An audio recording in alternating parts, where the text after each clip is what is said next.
Hello, in this video I want to show you how to pack your files into RAR and zip archives on a VIVO X80 Pro using app called RAR. So first of all, you'll need to get this app, and we've shown you how to do that in our other video. Now let's open this app. From here, navigate to the folder that contains the files that you want to pack, and in this case it's DCI-M and then camera. Here's a bunch of pictures which we're gonna pack into a RAR file. So select each file that you want to pack. Now click on this plus button. From here we can change any archiving options, like in General tab, Advanced tab, and on Options tab. Let's move to General and make a basic RAR file.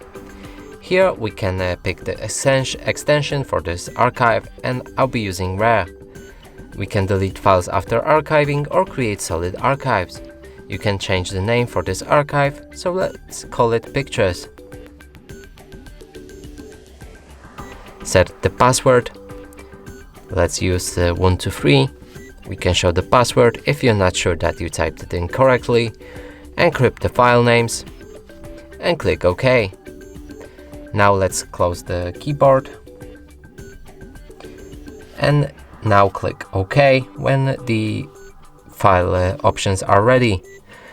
And that's it for this video. Hope you like it. Please consider subscribing to our channel, leave a like and a comment below.